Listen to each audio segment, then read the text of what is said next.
Salut les marques et salut les smarts, bienvenue dans Catch Up, je suis Ringside et vous écoutez le podcast qui transpire le catch. Ici toutes les semaines, on analyse les émissions de la WWE, Monday Night Raw, SmackDown, mais pas que, aussi NXT, les shows de la All Elite Wrestling, ça c'est la baston du mercredi. C'est en ligne, je vous invite à aller l'écouter avec l'amiral et tonton Chris. On a notre analyse également de Double or Nothing, deuxième pay-per-view de la All Elite Wrestling, le deuxième plus gros pay-per-view de la All Elite Wrestling. L'analyse est en ligne également, allez vous jeter dessus.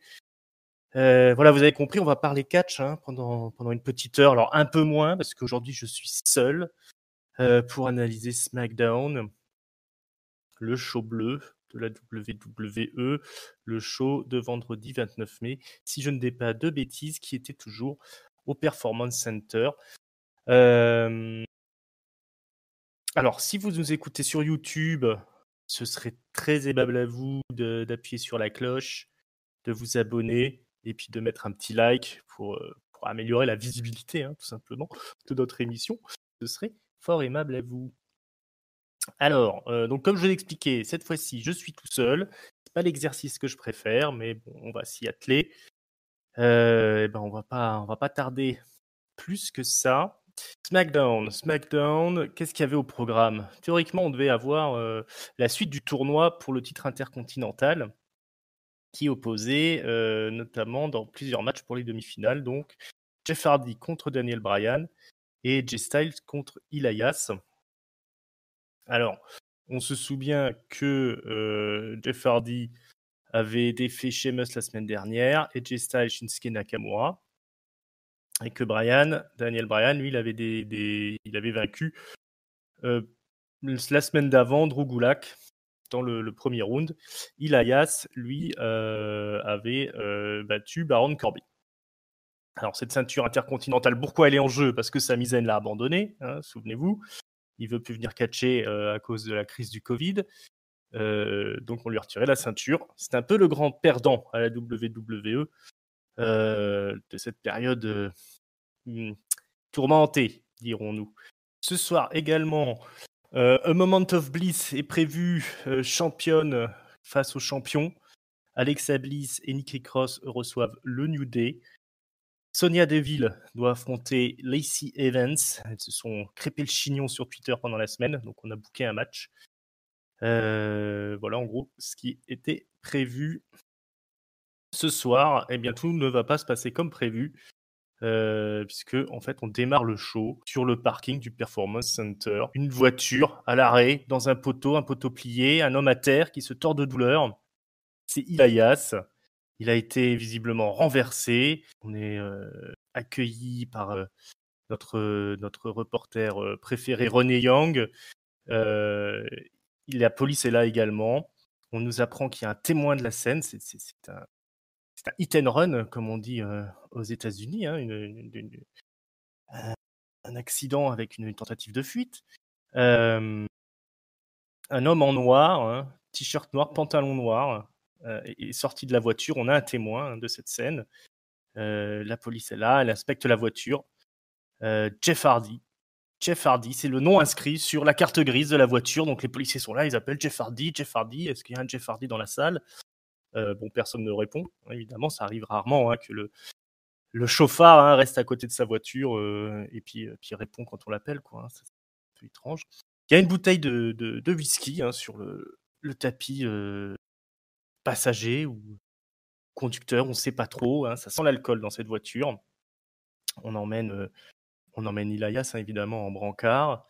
Et là, d'un seul coup, ça s'affole. On a les policiers ainsi que Jamie Noble. Il y a aussi Jason Jordan qui est là. Jason Jordan. Ils retrouvent derrière un camion un peu plus loin Jeff Hardy évanoui.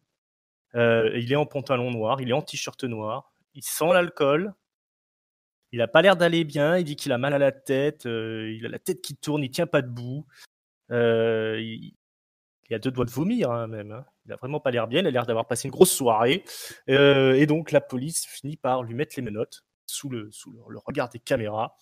On apprend aussi qu'il y a un autre témoin clé de la scène, c'est le champion de l'univers, notre ami Braun Strowman, qui est outré, choqué. Il nous explique que oui, voilà, moi j'allais au boulot, et puis qu'est-ce que je vois? Un accident, c'est dégueulasse, j'espère que la personne sera arrêtée, etc., etc. Bon, il dit qu'il va au boulot, mais on le reverra plus de la soirée, hein, donc je sais pas qu'est-ce qu'il venait faire sur place, ce bon vieux Braun Strowman, mais en tout cas, il a tout vu. Et donc ça se termine avec ce Jeff Hardy, visiblement alcoolisé, qui est emmené par la police. Il voit quand même, hein, pendant qu'on le ramène, il voit Elias à terre, il est là, il demande Elias, mais qu'est-ce qui se passe? Qu'est-ce qui s'est passé? Je ne comprends rien, j'ai mal à la tête, je vais vomir, etc. Voilà ce début de show. Alors, c'est assez original, ça a le mérite d'être original. C'est plutôt pas trop mal fait, on se croirait dans un début d'épisode de New York Police Judiciaire, là, ou New York Unité Spéciale. Jeff Hardy qui a arrêté. Bon, tout est pas réaliste, tout est pas très bon. Ce qui est triste, c'est le traitement de Braun Strowman qui fait un peu pitié là avec son rôle de working hero là, le mec qui vient au boulot et qui est témoin de la scène. Il y a peut-être quelque chose de mieux à faire avec Braun Strowman, hein, mais bon, visiblement c'était pas à l'ordre du jour. Ça entache encore un petit peu l'image du monstre Strowman, hein, qui de toute façon à l'heure actuelle, n'est pas vraiment traité de la meilleure des manières, même s'il est, il est le champion qui a battu Pete Goldberg. Ça, c'est pas rien. Mais à côté de ça, son personnage a vraiment perdu en mystique, en charisme. Il est assez ridicule, hein, au final. Et puis voilà pour ce qui est de ce début de show. Après la pub, hein, on revient toujours pas dans le ring, hein, toujours pas à l'intérieur du Performance Center. Enfin, on est à l'intérieur, mais on est dans les coulisses. C'est Adam Pearce qui s'adresse à tout le roster de SmackDown. Donc, il nous explique que Elias est blessé. Donc, ce soir, ça va être difficile de faire les demi-finales puisque Jeff Hardy a aussi été arrêté. Donc, pour le tournoi intercontinental, ça va être un petit peu délicat. Sheamus explique qu'il n'est pas surpris, hein, que Jeff Hardy soit arrêté, hein, ça lui arrive toutes les 2 semaines. Daniel Bryan lui dit de se calmer, hein, quand même, hein, relax mec. AJ Styles il est content de son côté, hein, il dit bah c'est bien, comme ça nous on va aller directement en finale avec Daniel, pas de souci. Mais Daniel Bryan lui il n'est pas d'accord, il dit non non mais moi j'aimerais bien affronter quelqu'un, on est là pour le challenge, c'est quand même un tournoi. Styles se fout ouvertement de sa gueule, hein, il lui dit non mais t'es stupide ou quoi, là on a un droit de passage, bon bah tu fais ce que tu veux mais moi je garde mon bail, hein. Donc là il y a tout le monde qui commence à discuter, hein, parce que tout le roster est là. Il y a King Corbin qui dit que lui et Sheamus devraient affronter Daniel Bryan, et puis que c'est le gagnant du triple threat, de la triple threat plutôt, qui irait affronter AJ Styles la semaine prochaine. Dolph Ziggler, il est pas content, il dit oh c'est pas toi Jack Tunney, hein, King Corbin, hein, on connaît Jack Tunney, l'ancien soi-disant, enfin la personne qui jouait le directeur de la WWE dans les années 80. Alors c'est le brouhaha. Adam Pearce tape du poing sur la table. Il dit bon bah écoutez, si c'est comme ça, ce soir on fait une battle royale et le gagnant il ira affronter Daniel Bryan. Et le gagnant du match contre Daniel Bryan ira affronter AJ Styles dans 2 semaines pour la finale du tournoi intercontinental. Donc en gros, Daniel Bryan, tu vas affronter quelqu'un, bah t'affronteras quelqu'un, vous voulez votre chance, bah vous allez la gagner, et puis AJ Styles, toi t'as rien envie de foutre, bah tu fous rien, hein, rendez-vous dans 2 semaines. Voilà, alors ça parlait beaucoup, mais au moins ça a le mérite de changer un petit peu des openers qui se passent dans le ring. Je préfère à la limite le deuxième segment avec la discussion, même si c'est pas du tout cohérent, hein. De toute façon, il n'y a rien qui est cohérent dans cette histoire, hein. On donne le droit de passage à AJ Styles, mais pas à Daniel Bryan. On sent qu'ils ont des matchs de prévus sur la carte, et puis bah, il va falloir se démerder pour expliquer tout ça. Donc on a ces 2 petites histoires qui ont été mises en place. Bon, Jeff Hardy, ça sent quand même le traquenard de Sheamus, pardon, Sheamus à l'américaine. Ça sent le traquenard quand même. Bon, c'est marrant parce que ça joue un petit peu sur la vraie vie de Jeff Hardy, hein, ses excès, ses abus, etc. Pour le reste, voilà, c'était un peu long, mais suffisamment bien fait pour pour que pour une fois on rentre dans le show. De toute façon, on est toujours dans cette période Corona Mania. Cette semaine, on va avoir du public puisqu'ils ont mis toutes les personnes de NXT, hein, du Performance Center un peu autour du ring pour donner un petit peu de l'ambiance. Donc, il y en aura un peu plus que les autres semaines. Mais autant avoir des segments comme ça plutôt que des matchs sans ambiance. C'est toujours mieux. Maintenant, est-ce qu'on est intéressé à l'heure actuelle entre une histoire entre Jeff Hardy et Sheamus? C'est une bonne question parce que Sheamus, on va voir qu'il n'est pas très très en forme quand même, hein. Donc, on enchaîne sur la Battle Royale promis. Donc, il y a du monde. Grand Métallique et Lince Dorado, les Lucha House Party sont de la partie. Le Roi Corbin, Drew Gulak, qui était viré puis qui a été réengagé dans la foulée. C'est assez marrant quand même. Jey Uso est là, hein, toujours en solitaire parce que son frère est blessé. On a Cesaro qui est là, Shorty G, on a appelé Chad Gable dans le temps, Sheamus donc, Dolph Ziggler, toujours là, tranquille, n'a pas pris de vacances lui. Et Shinsuke Nakamura non plus, pas parti surfer, il est là. Alors tout ce beau monde va se mettre sur la gueule. Donc ce qu'il faut retirer de ce match, Drew Gulak, les Lucha House Party sont rapidement virés par une association entre Ziggler et Baron Corbin. Dolph Ziggler va essayer de trahir Corbin, bien mal lui en prend parce qu'il va se faire éliminer par le roi. Shorty G va éliminer Cesaro et Shinsuke Nakamura. Ça, c'est pas banal, ça aura son importance dans la suite du show. Qu'est-ce qu'on a d'autre? Qu'est-ce qu'on peut dire d'autre?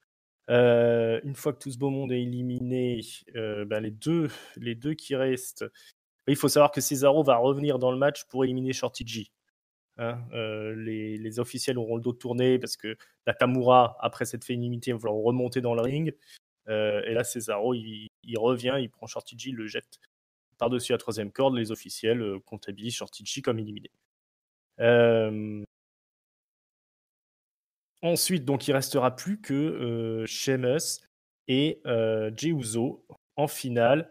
Jey Uso qui aura éliminé notamment, je crois, Baron Corbin, ouais, avec un super kick.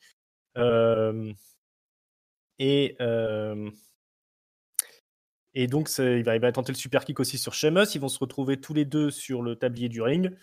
Jey Uso va tenter un nouveau super kick. Il va être bloqué par Sheamus qui va l'envoyer violemment contre le poteau et enchaîner avec un brogue kick. Jey Uso va tomber à terre. C'est la victoire de Sheamus qui ira donc affronter Daniel Bryan dans le main event de la soirée pour avancer dans ce tournoi intercontinental.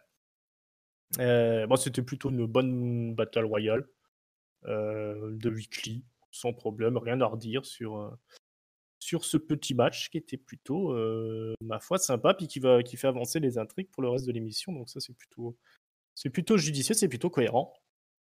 On va retourner dans les vestiaires. Sonia Deville, oui, il n'y a pas que des bons trucs non plus. Nous fait une petite promo face caméra en nous disant qu'elle va battre Lacey Evans ce soir. La semaine dernière, elle avait battu Mandy Rose, tout ça. Et il y a Lacey Evans qui apparaît dans le fond et qui vient assommer Sonia Deville. Elle vient la pousser. Donc voilà, on voit qu'il y a de l'animosité entre les deux. Et on aura un match juste après qui est absolument regardable. C'est très très basique, très, très amateur. Elles ont pas le niveau, hein, les deux. Hein. Je pense qu'on s'en est rendu compte depuis des semaines et des semaines.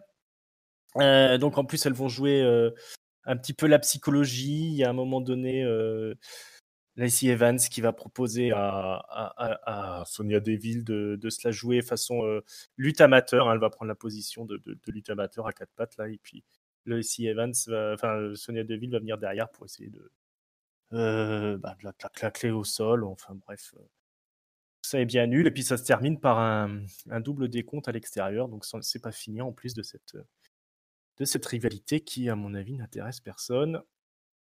Si ça vous intéresse, hein, parlez-en dans les commentaires.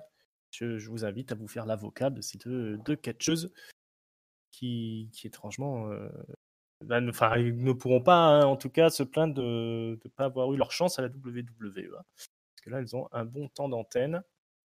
Ensuite, les Forgotten Sons nous font une petite vignette. Donc, on apprend que effectivement, Jackson Riker, je crois que c'est comme ça, et puis Brandon Cutler, ce sont deux anciens des Marines. Enfin, ça, on pensait, on le savait déjà.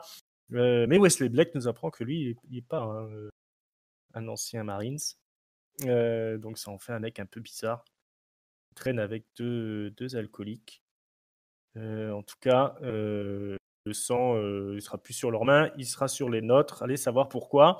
Voilà, pas très intéressant. On préférait les voir en action, à la limite, les Forgotten Sons. Ça fonctionne pas trop en vignette comme ça. Alexa Bliss et Nikki Cross, c'est l'heure du Moment of Bliss avec le New Day. Alors, on s'échange des pancakes. Nikki Cross, elle a fait des pancakes écossais. Le New Day, ils ont des espèces de céréales qui mélangent avec de l'eau et qui donnent à Alexa Bliss. Alors, c'est évidemment des céréales que Biggie sort de son slip. Donc, elle va pas en manger, Alexa Bliss. Et donc, on rigole bien, mais on est interrompu par Bayley et Sasha Banks qui viennent un peu taunter, comme on dit en anglais. Elles viennent un peu déclarer la guerre à Alexa Bliss et Nikki Cross. Donc, le ton monte. Il y a des petites blagues sur Sasha Banks parce que là, dans le ring, tout le monde a des ceintures sauf elle. Et donc, du coup, il y a Bayley qui dit t'arrêtes de te foutre de la gueule de ma copine Sasha. Puisque c'est comme ça, on va te montrer comment que ça se passe. Et Sasha, elle va t'affronter ce soir et c'est parti. Alors, Sasha Banks n'est pas trop contente parce qu'elle n'avait pas prévu ça. Elle n'était pas en costume de catcheuse. Donc, Bayley lui dit c'est pas grave, j'allais te chercher tes affaires, bouge pas. Et donc, après la pub, on a ce match entre Sasha Banks et Alexa Bliss. Sasha Banks en basket, elle a enlevé ses talons hauts. Et Bayley est au commentaire avec Nikki Cross également. Nikki Cross qui vole la vedette à tout le monde. Elle fait le show, encore une fois, elle monte sur les tables, elle gueule dans tous les sens. Bayley a beau lui demander de se taire, de se calmer, etc. Ça ne fonctionne pas. On a un match bien sympathique entre Alexa Bliss et Sasha Banks. Sasha Banks qui porte un brassard pour honorer la mémoire de Hana Kimura, la catcheuse japonaise, qui s'est suicidée il y a à peu près 2 semaines. Une histoire bien triste. Hana Kimura, c'était la relève du catch japonais féminin, notamment à la Stardome. Elle avait un bel avenir qui s'offrait à elle. Elle a participé à une émission de télé-réalité pour faire un peu la promotion du catch auprès du grand public. Malheureusement, il y a eu un retour de bâton des réseaux sociaux, parce que suite à une altercation comme on en voit dans ces émissions de télé-réalité, là, quelqu'un lui avait ruiné son costume qu'elle avait porté au Tokyo Dome, parce qu'apparemment elle avait fait l'opener du Tokyo Dome, du Wrestle Kingdom cette année, là, parce que les filles de la Stardome avaient pu catcher au Tokyo Dome pour faire l'ouverture du Wrestle Kingdom, de la New Japan Pro Wrestling. Donc on lui a ruiné son truc, et puis elle s'était énervée, elle avait un petit peu frappé, une petite targette derrière la tête, d'après ce que j'ai compris, un des autres participants, ce qui n'avait pas du tout passé auprès d'un certain public japonais qui est peut-être un peu moins habitué ces scènes choquantes, d'après ce que j'ai compris. Mais bon, après, je ne suis pas un spécialiste du monde japonais, de la société japonaise, donc je ne sais pas trop. Mais en tout cas, ce genre de bêtises, ça se passe aussi en France, donc c'est pas étonnant. Ce qui est plus étonnant, c'est que voilà, psychologiquement, elle s'en est jamais remise. Elle n'a pas supporté le déferlement de saloperies qu'on peut avoir sur les réseaux sociaux. Et malheureusement, elle a mis fin à ses jours. C'est très triste. Et voilà, Sasha Banks, c'était une petite pensée pour elle avec ce brassard. C'était plutôt tout à l'honneur de Sasha Banks. C'est une histoire bien triste. Donc, revenons à des choses un peu moins sérieuses. Sasha Banks, évidemment, elle a 2 doigts de perdre le match. Bayley intervient, elle fait tomber. Bayley intervient. Nikki Cross va tenter d'empêcher Bayley d'intervenir. Bayley pousse Nikki Cross sur Alexa Bliss qui était montée dans le coin du ring. Alexa Bliss, elle s'écroule par terre. Et Sasha Banks va en profiter pour faire un petit roll-up modifié, là, comme ça, et prendre la victoire. C'est donc la victoire des méchantes. Voilà, la championne et sa meilleure amie qui se placent clairement dans la course au titre tag team. Bon, ils ont rappelé que c'est elles qui ont mis les ceintures tag team sur la carte, etc. Il y a une volonté quand même de récupérer ces titres. Donc j'en profitais un petit peu parce que toutes les semaines, vous entendez Tonton et Raph enterrer Bayley toutes les semaines. Gna gna gna, elle est pas assez bonne, etc. Fait pitié. Voilà, moi je vais prendre un petit peu la défense de Bayley. Moi je trouve que c'est pas si mal ce qu'elle fait. Elle a un règne qui est cohérent. Elle a battu à peu près tout le monde. Et si ces matchs sont pas extraordinaires, si les segments sont pas extraordinaires, c'est je pense surtout en grande partie parce que les personnes qui sont en face, c'est pas terrible quand même. Là, on se recoltine encore Nikki Cross et Alexa Bliss. Elle les a déjà affrontées, elle les a déjà battues. Sinon, à part ça, c'est Lacey Evans qu'il faut se coltiner. Tamina. C'est quand même pas facile de sortir des bons trucs de ces filles-là.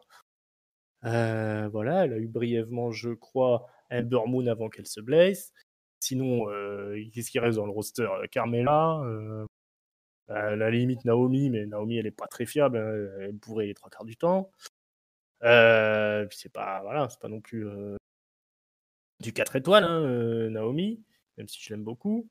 Voilà, au final, Bayley elle a un personnage cohérent qui est irritant, je suis d'accord. Bon, les matchs n'ont pas toujours été top, mais on a une championne qui est dominatrice. Soit par la triche, soit par le catch. Elle a son acolyte qui est là. On sent que ça va de toute façon terminer sur un affrontement entre Banks et Bayley. Ça va se trahir au bout du compte. En plus, là, elle commence à faire de plus en plus de fautes. Bayley en utilisant un peu Sasha Banks comme une serpillière. Voilà, moi je trouve ça plutôt cohérent. Et je trouve ça largement plus intéressant que ce qu'on peut avoir en bas de carte avec des Lacey Evans, des Sonya Deville, des machins là. Ça c'est purement regardable.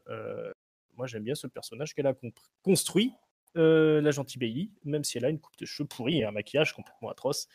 Et les fringues, on n'en parle même pas. Voilà, donc c'était pas honteux, ce milieu de show, on va dire.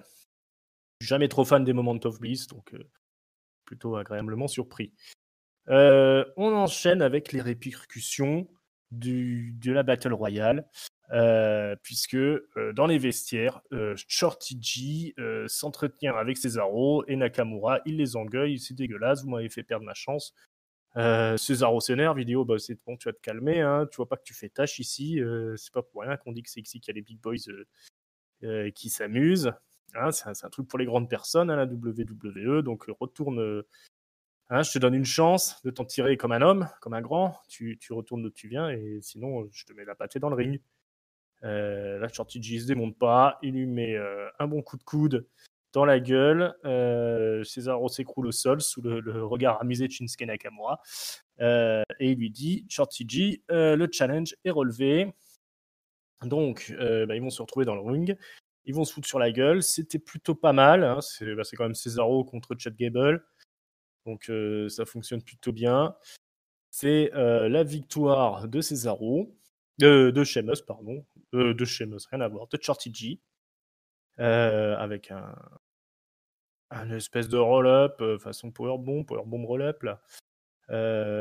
Voilà, Cesaro tente une powerbomb et puis Shorty G s'échappe en roll-up. Et c'est la victoire de Shorty G. Donc voilà, petit push pour Shorty G, du temps d'antenne pour Cesaro, Nakamura. Bon, c'est toujours délicat, c'est de faire des pushs à l'heure actuelle, vraiment, parce que malheureusement, il n'y a pas de public, donc on ne sait pas ce qui fonctionne pas. Mais bon, c'est sympa de revoir un petit peu de Chad Gable dans la danse. Alors, après, on a quelque chose d'un peu plus délicat. Ça, j'aurais bien aimé ne pas être seul pour avoir à vous raconter ça. C'est le passage Otis, Mandy Rose, qui sont à la piscine, ils prennent le soleil, en train de manger, évidemment. Et Otis dit, bon, moi, je vais aller dans la piscine un petit peu. Est-ce que tu veux venir? Mandy Rose, elle dit, non, je suis fatiguée. Et donc là, elle s'endort et elle rêve de Otis qui est à la piscine. Évidemment.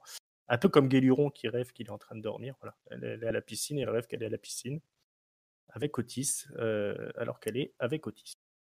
Alors, il y a Otis là, il danse un petit peu, sexy boy, il enlève son t-shirt là. Il commence à se grimper dessus. Et puis, ensuite, elle se réveille parce que Otis, il fait une bombe en fait dans la piscine. Il l'éclabousse. Et puis après, il se grimpe dessus.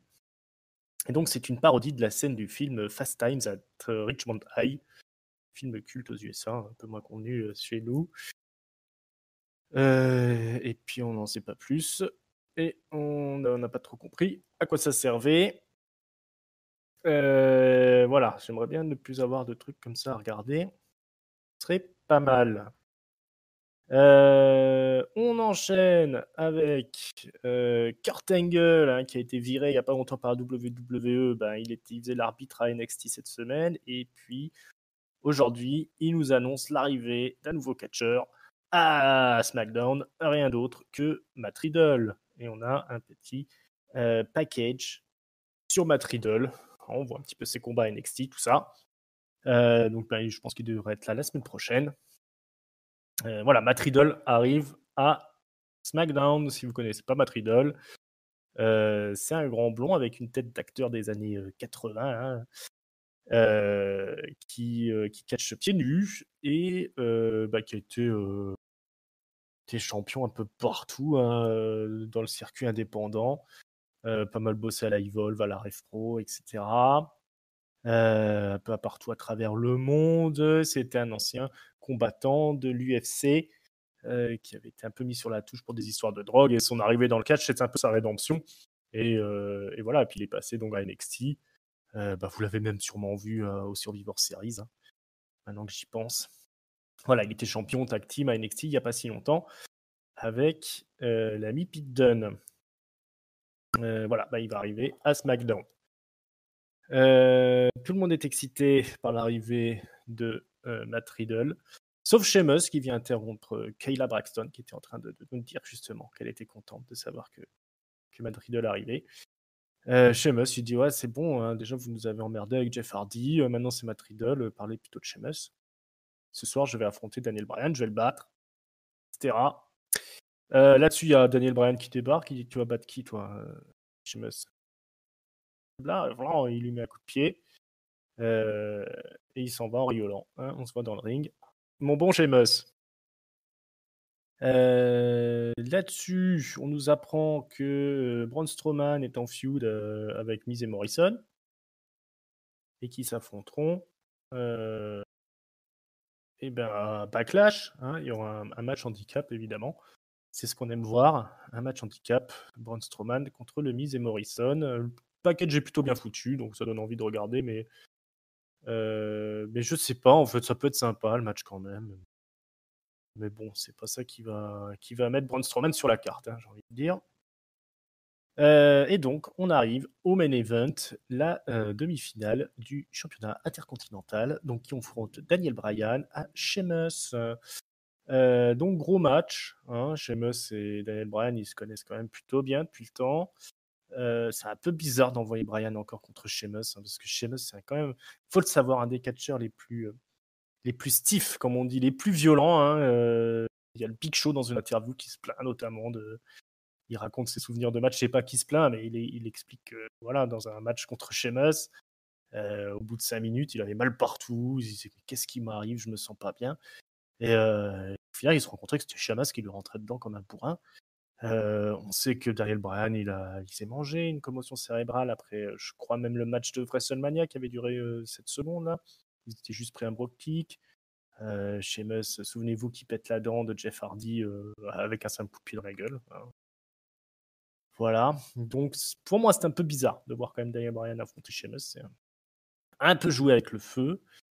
Mais bon, reste qu'il y a un match qui est plutôt bien foutu. Hein. Il y a de la combativité des autres côtés, d'un côté comme de l'autre, pardon. Hein, tout le monde déroule un peu son catch.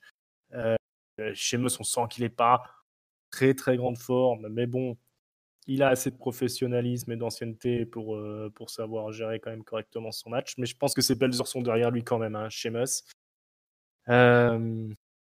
Alors on va évidemment envoyer Bryan dans les barricades, etc. Sheamus va prendre le micro, il va demander à Michael Cole de lancer des yes chants pour encourager Bryan, etc. Il va même porter un white noise, mais c'est pour le compte de 2. Il va tenter le Brock Kick dans la foulée, mais c'est là que Jeff Hardy débarque. Et oui, il est sorti de prison. Il arrive au ring.